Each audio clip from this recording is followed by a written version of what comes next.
자, 오늘 사도행전 강의 18번째 시간입니다. 소제목은 천국을 여는 힘입니다. 천국을 여는 힘. 오늘 본문 함께 보겠습니다. 사도행전 9장 10절부터 19절까지 같이 한 목소리로 봉독하겠습니다. 다마스커스에 아나니아라는 어떤 제자가 있더라.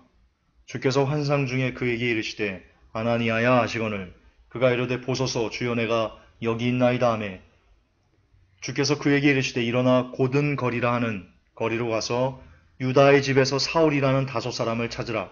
보라, 그가 기도하고 있느니라. 그가 환상 중에 아나니아라는 사람이 들어와 자기에게 안수하여 시력을 받게 하는 것을 보았느니라 하시거늘 이에 아나니아가 응답하되 주여 이 사람에 대해 내가 많은 사람에게 들었는데 그가 예루살렘에서 주의 성도들에게 많은 악을 행하였다 하더이다. 여기서도 그가 주의 이름을 부르는 모든 사람을 결박할 권한을 수제사장들에게 받았나이다 하매 주께서 그에게 이르시되 내 길로 가라. 그는 이방인들과 왕들과 이스라엘 자손 앞에 내 이름을 전하기 위해 내가 택한 그릇이니라. 그가 내 이름으로 인하여 얼마나 큰 일들로 반드시 고난을 겪어야 하는지 내가 그에게 보이리라 하시니 아나니아가 자기 길로 가서 그 집에 들어가 사울에게 안수하며 이르되 형제 사울아 주 곧 내가 올 때 길에서 내게 나타나신 예수님께서 나를 보내사 내가 시력을 받게 하시고 성령님으로 충만하게 하셨느니라 하매 즉시 사울의 눈에서 비늘 같은 것이 떨어지고 그가 곧 시력을 받으니라. 그가 일어나 침례를 받고 음식을 받음에 강건해지니라. 그 뒤 사울이 다마스커스에 있던 제자들과 며칠을 지내며 아멘. 여러분 사도행전 관련된 설교를 제법 많이 들으셨을 겁니다. 이 구절도 많은 분들이 인용해서 썼던 사용했던 종종 이 설교의 주제로 많이 나왔던 그런 구절들입니다. 보통 어떻게 설교하냐면요. 17절에 보면 아나니아가 사울에게 안수하며 사울이 다시 건강을 회복하는 것을 들어서 봐라 주의 종이 안수하는 능력이 있다.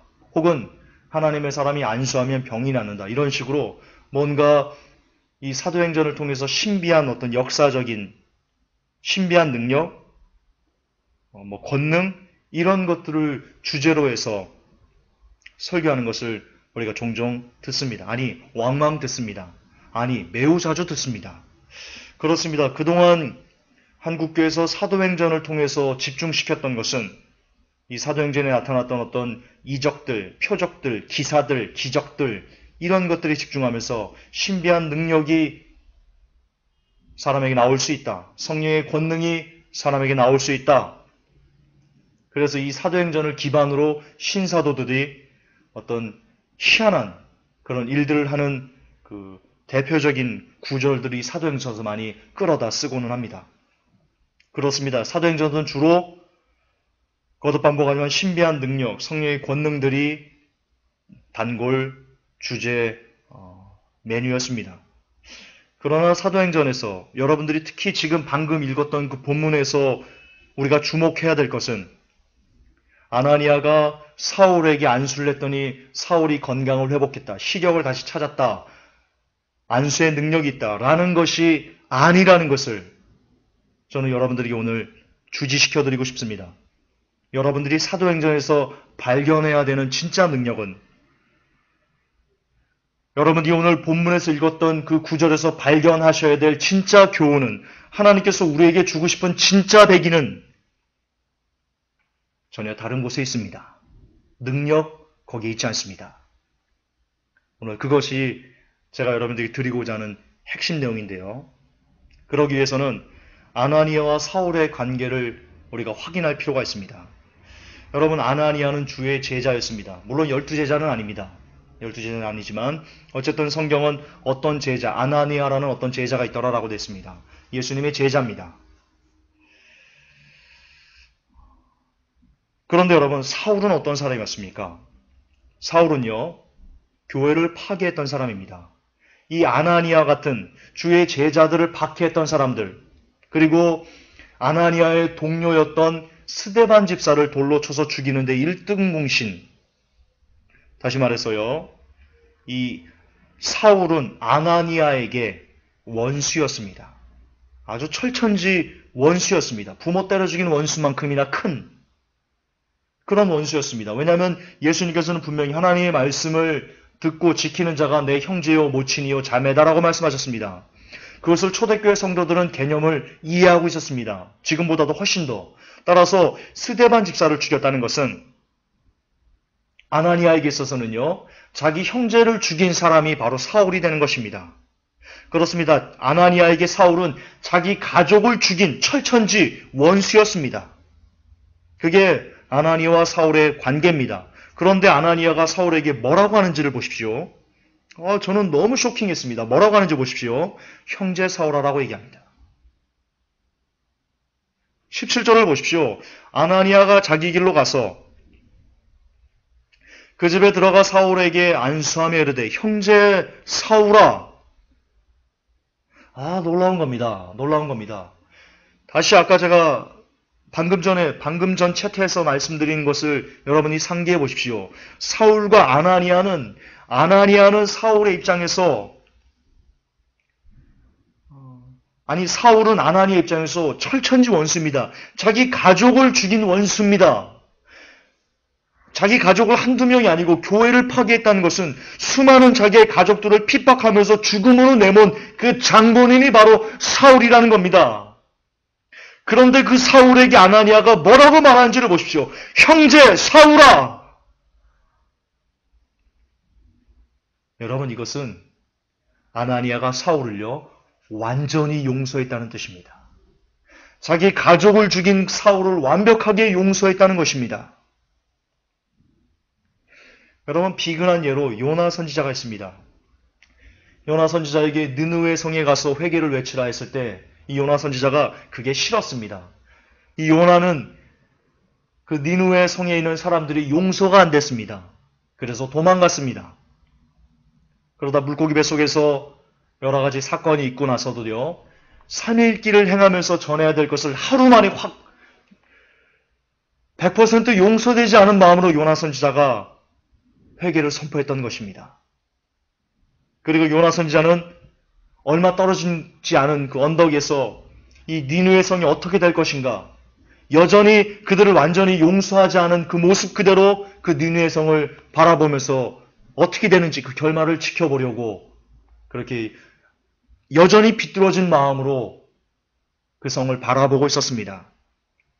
그때 주님은, 우리 하나님께서는 요나 선지자에게 박넝쿨도 준비하시고 기타 여러 가지를 통해서 왜 네가 왜 니느웨 성을 아껴야 되는지에 대해서 그 이유를 설명해 주셨습니다.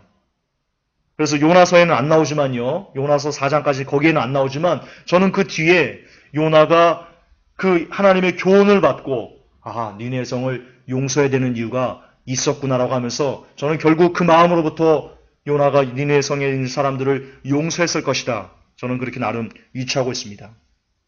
그러나 오늘 아나니아는 그 요나와 선지자와 약간 다릅니다. 그는 바로 사울을 용서합니다. 왜 사울을 용서할 수밖에 없었는지, 왜 아나니아가 사울을 용서했는지 그 힘을 제가 뒤에 따로 말씀을 드릴 겁니다. 자, 18절, 19절 조금만 더 보십시오. 즉시 사울의 눈에서 비늘 같은 것이 떨어지고 그가 곧 시력을 받으니라. 그가 일어나 침례를 받고 19절에 음식을 받음에 강건해지니라. 여러분, 음식을 누가 줬겠습니까? 아나니아가 준 겁니다. 아나니아는요, 자기 가족을 때려 죽인, 자기 수많은 가족들을 핍박해서 죽음으로 내몬 그 사울을 용서했을 뿐만 아니고 그에게 먹을 것까지 줬습니다. 그리고 제자들에게 가서 얘기도 해줬습니다. 다시 말해 사울이 영육간에 살아갈 수 있는 그 모든 것을 아나니아가 제공해줬습니다. 아나니아는 정말로 사울을 용서했던 것입니다. 사울에 대한 미움이 없었던 겁니다. 왜 그럴 수 있었을까요? 예. 성경은 그것을 주님의 말씀을 들었기 때문이다. 주님의 명령을 아나니아가 순종했기 때문이다. 라고 이야기합니다. 그렇습니다. 아나니아의 용서의 힘은요, 그가 말씀을 주의 깊게 들을 줄 아는 사람이었고 그에 대해서 순종할 줄 아는 사람이었기 때문입니다. 다시 말해서 아나니아가 말씀 중심의 사람이었기 때문입니다. 그 당시는 아직 성경이 완성되지 않았기 때문에 하나님께서 직접적으로 소위 우리가 말하는 직통계시라는 것이 있었습니다. 그러나 지금 성경이 완성된 지금 하나님은 직접적으로 이 말씀을 통해서 우리에게 말씀하십니다. 따라서 아나니아가 그때 주의 음성을 들었던 것과 우리가 지금 말씀으로 하나님의 음성을 듣는 것이 같은 겁니다. 영적으로 똑같은 것을 하고 있습니다.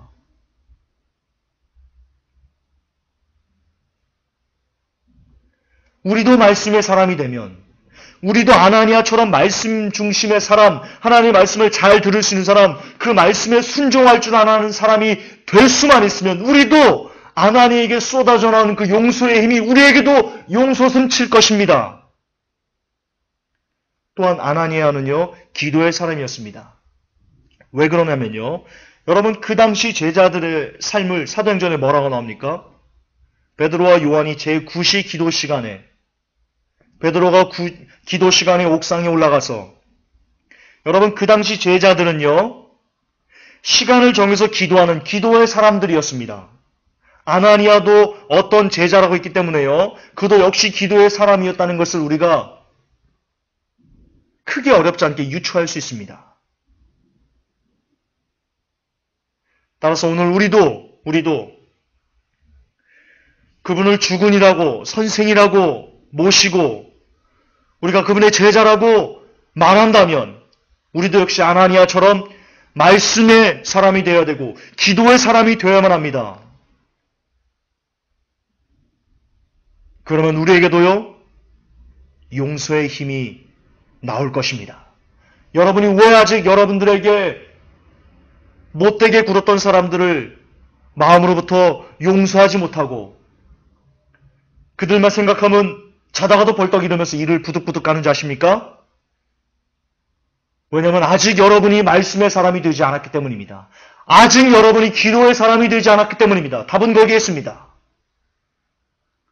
그를 용서하려고 하는 내 의지와 노력이 아닙니다. 사람은 의지와 노력으로 사람을 용서할 수 없습니다. 사람은 영적인 존재이기 때문에 그리 아니 됩니다. 우리는 그렇게 선하지 않습니다.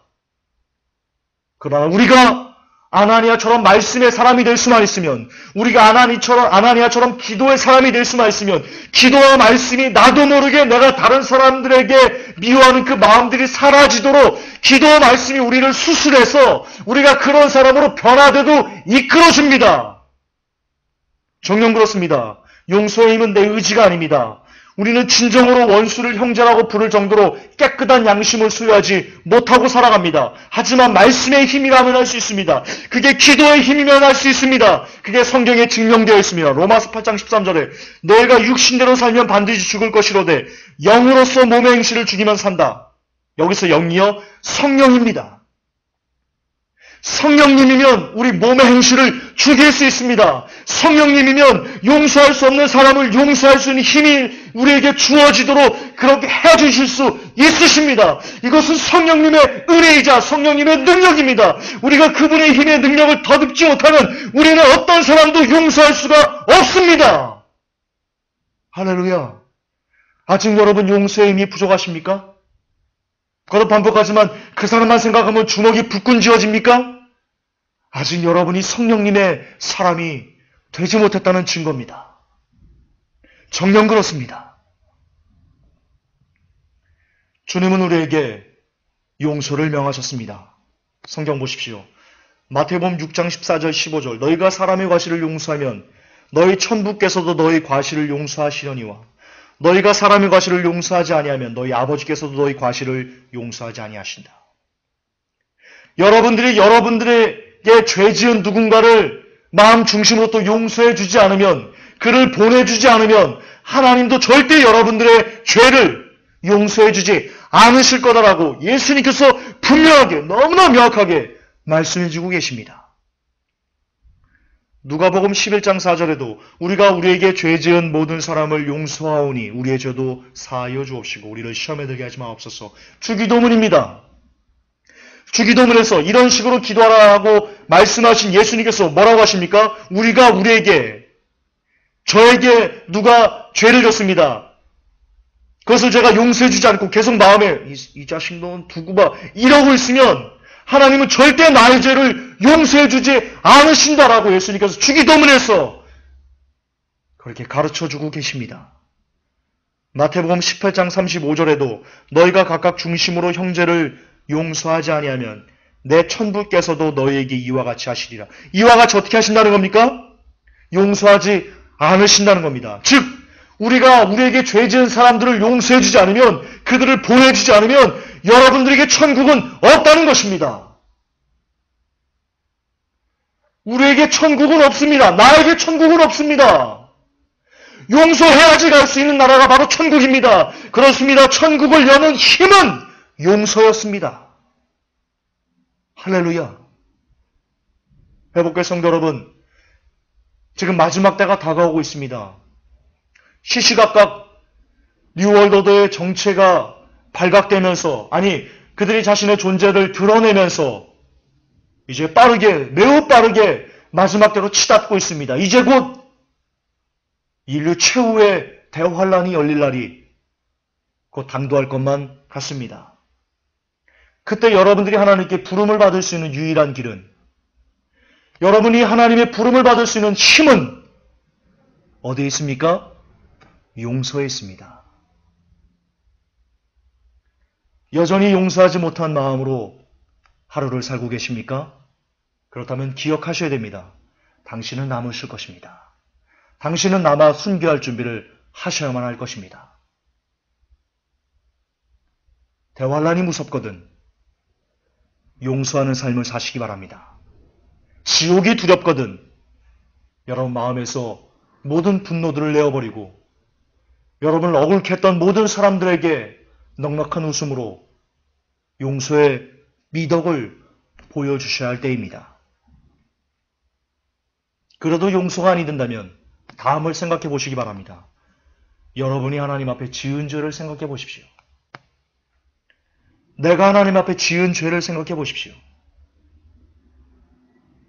한번 생각해 보십시오. 여러분들이 그동안 살아오면서 응애하고 태어나서 지금까지 수십 년을 살면서 하나님 앞에 지었던 죄악들을 낱낱이 하나님께 고해 보십시오. 떠올려 보십시오. 얼마나 냄새나는지, 얼마나 저주스러운지, 여러분 스스로가 여러분을 용서가 안 될 정도의 그런 참담한 죄악들이 여러분 눈앞에 아른거릴 것입니다. 그런데 아십니까? 하나님은 여러분이 생각조차 하기 싫은 그 죄악들을 기억조차 하지 않으실 정도로 모두 다 용서해 주신다 하십니다. 너희 죄가 주홍빛같이 붉을지라도 양털같이 희게 될 것이요 눈과 같이 희어질 것이다. 내가 동에서 서가 먼 것처럼 너희 죄를 기억조차 하지 않으니라. 할렐루야. 하나님이 우리의 그 흉악한 죄악들을 기억조차 하지 않으신답니다. 그러나 단 조건을 다셨습니다. 네가 다른 사람의 죄를 용서해주면 내가 네 죄를 기억지 않을 거야. 그러나 용서하지 않으면 내가 너의 죄대로 갚아줄 거야. 하나님의 마음입니다. 하나님의 말씀입니다. 어쨌든 예수님은 우리의 그 죄악들을 사해 주셨습니다. 그런데 우리가 어떻게 우리에게 죄를 지은 자를 용서하지 아니할 수 있단 말입니까? 그 엄청난 죄악에서 우리가 건짐을 받았는데 여전히 우리가 다른 사람, 나에게 조그만 죄를 지은 그 사람의 죄를 여전히 품고 이를 바득바득 깔고 있다면 어떻게 우리가 하나님께 용서를 받을 수 있겠습니까? 용서를 받을 수 없습니다. 마태복음 18장에는 그에 대한 내용이 잘 나옵니다. 이러므로 천국은 그 종들과 회개하려 어떤 회개하려 하던 어떤 임금과 같다. 어떤 종이 있었습니다. 그가 주인에게, 임금에게 1만 달란트를 빚졌습니다. 엄청난 돈입니다. 절대로 이 사람이 갚을 수 없는 그런 돈입니다. 그래서 이 사람이 그 임금에게 용서를 구했습니다. 한 번만 용서해 주세요. 불쌍히 여겨주세요. 그러자 그 임금이 그 종을 불쌍히 여겨서 그 빚을 탕감해 줬습니다. 1만 달란트의 빚을 탕감해 줬습니다. 그런데 그 종이 나가서 자기에게 고작 100데나리온, 약간의 빚을 진 동관 하나를 붙들고는요, 빚을 갚으라 윽박질렀습니다. 그러자 그 동관이 똑같이 얘기합니다. 나를 용서해 주세요. 참아주세요. 갚을게요. 참아주세요. 그러나 그 종이 그 동관을 불쌍히 여기지 않고는 저가 빚을 갚도록 옥에 가둬버렸습니다. 용서하지 않았습니다. 그러자 그것을 본 다른 사람들이 그것을 주인에게 가서 그 종이 했던 더러운 일들을, 그 쓰레기 같은 일들을 일러 바쳤습니다. 그러자 주인이 다시 그 종을 불러서 너 이리 와. 내가 너를 용서해줬어. 내가 너를 임마 무려 1만 달란트를 용서해줬어. 근데 너는 고작 100달란트, 고작 그걸 용서해주지 않고 옥에 갖다 붙여? 나도 너를 용서해주지 않을 거야. 이자를 옥에 갖다 가둬! 예. 결국 그가 사함받았던 것이 그 종이 1만 달란트를 사함받았다 할지라도 그가 형제에게 지은 죄를 용서해주지 않으면 다시 그것이 번복돼서 하나님이 사해주지 않는다는 뜻입니다. 이게 무슨 뜻이냐면 이런 겁니다. 우리가 아무런 값도 없이, 우리가 아무것도 없이 예수님으로부터 생명을, 우리가 수많은 죄악들을 예수 그리스도를 믿음으로 그 죄악이 사해졌습니다. 1만 달란트나 나가는 그 엄청난 죄악이 예수 그리스도의 공로로 사해졌습니다. 그러나 우리가 살면서 우리에게 지은 죄를 우리에게, 나에게, 여러분들에게 누군가 죄를 지었습니다. 그것을 여러분이 용서해 주지 않으면 예수님이 처음에 여러분의 죄를 사했던 그것을 물으신다는 겁니다. 안 용서해 줄 거야. 네가 더러워서 너 같은 신부 같은 놈, 나는 너를 살려주지 않을 거야. 다시 너는 내게서 떠나가, 지옥 가. 예수님이 그렇게 말씀하신다는 겁니다. 그러므로 여기에도 한 번 구원, 영원한 구원 따위는 없습니다. 거듭 반복하지만 여러분들이 예수 그리스도를 믿고 죄사함을 받아도 여러분이 살면서 여러분에게 죄 지은 누군가를 용서해 주지 않으면 여러분은 지옥 갑니다. 근데 여기에 한 번 구원, 영원한 구원이 어떻게 매치가 된다는 말입니까? 어떻게 칼빈주의에 매치된다는 말입니까? 성경 좀 읽으십시오. 35절에 이렇게 얘기합니다. 너희가 각각 중심으로 형제를 용서하지 아니하면 내 천부께서도 너희에게 이와 같이 용서하지 않으실 거야. 예수님이 그렇게 말씀하셨습니다. 그렇습니다. 용서가 없이는 천국은 없습니다. 천국은 원한으로 마음이 불타는 사람들이 있을 곳이 아니기 때문입니다. 천국은 어떤 원한이라도 용서로 마음의 평온을 찾은 사람들만이 거하는 아름다운 나라입니다. 그렇기 때문에 천국에는 원한과 원망과 불평들이 없기 때문에 천국에는 오직 화평과 희락만이 있을 수 있는 것입니다. 이제 다시 한번 용서의 힘이 어떻게 주어지는지를 마무리 발언을 마치겠습니다. 우리가 중심으로 타인을 용서할 수 있나? 우리의 의지로, 우리의 노력으로, 우리의 인품으로, 우리의 인격으로? 아니 됩니다. 우리는 그렇게 고매한 인품을, 우리는 그렇게 고매한 인격을 갖고 살지 않습니다. 우리는 우리 스스로의 힘으로 타인을 용서할 수 없습니다. 우리는 오직 성령님의 능력으로만 타인을 용서해낼 수 있습니다. 그러기 위해서는, 우리가 성령님의 도우심을 얻기 위해서는 우리가 기도하는 사람이 되어야만 합니다. 아나니아가 예를 들어서 저작거리에서 투전판이 있는데 삼팔광땡이야 이러고 있는데, 밑장빼기야 이러고 있는데, 성령님께서 아나니아야, 사울을 용서하고 가서 안수하라 라고 말씀하셨을까요? 아나니아가 기도하는 사람이었기 때문에, 그렇게 거룩하게 구별돼서 기도하는 하나님의 사람이었기 때문에 그는 용서할 수 있는 사람이 된 겁니다. 그가 늘 말씀을 읽고 묵상하며 주의 뜻에 순종하는 삶을 살았기 때문에 그에게 용서의 힘이 성령님으로 말미암아 주어졌던 것입니다. 그렇습니다. 용서는 여러분의 기도의 시간이 필요하며, 용서는 여러분이 얼마나 말씀 묵상의 시간을 많이 갖는가에 정확하게 비례하고 있습니다. 이걸 다른 말로 하면, 여러분의 기도의 시간이 짧으면 여러분은 그만큼 용서하지 못하는 사람이 될 것입니다. 그만큼 여러분들은 천국과 멀리 있는 사람이 될 것입니다. 여러분이 말씀을 읽지 않는 사람이면 용서는 여러분 삶에서 굉장히 먼 곳에 있을 것이며, 여러분은 늘 다른 사람을 원망하고 불평하고 용서하지 못하고 내가 저놈을 언젠가는 한번 하겠지, 늘 그런 마음으로, 늘 지옥의 마음으로 이 땅을 살다가 지옥 갈 확률이 대단히 높습니다. 진정 그렇습니다. 여러분 힘으로 용서하려고 하지 마십시오. 그런 흉내내지 마십시오. 그런 위선의 가면을 뒤집어 쓰지 마십시오. 사람은 사람을 용서할 수 없습니다. 오직 기도하십시오. 오직 말씀을 묵상하시면서 매일 귀가 터져나가던 말씀을 듣고 눈이 뽑아져 나가던 말씀을 읽어서 말씀이 여러분의 가치관이 되고 기도가 여러분의 삶이 되고, 예수님께서 습관을 쫓아 감난사원으로 하신 것처럼 예수님은 습관을 쫓아 기도하셨던 분입니다. 시간만 나면 기도하셨던 분입니다. 여러분도 그렇게 된다면, 우리가 그렇게 될 수 있다면, 우리가 습관을 쫓아 기도할 수 있는 사람이 될 수 있다면,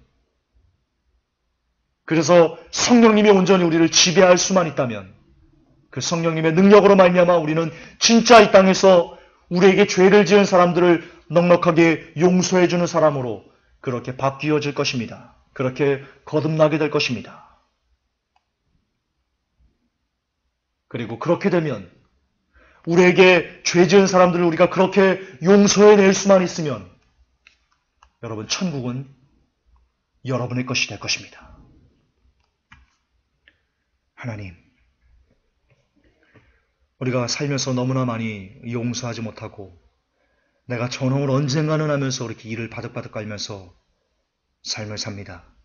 특히 가족 중에도 남편과 아내 사이에서도 그렇게 서로 용서하지 못해서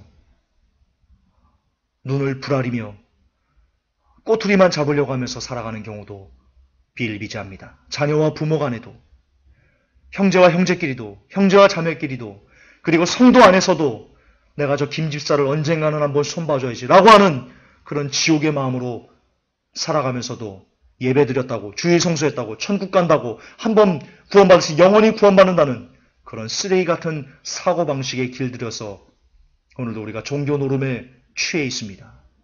하지만 우리에게 죄를 지은 사람을 우리가 용서해내지 못하면 우리에게 천국은 없다는 것을 이 시간 가슴에, 심장에 새겨넣을 수 있는 우리가 되게 하옵소서.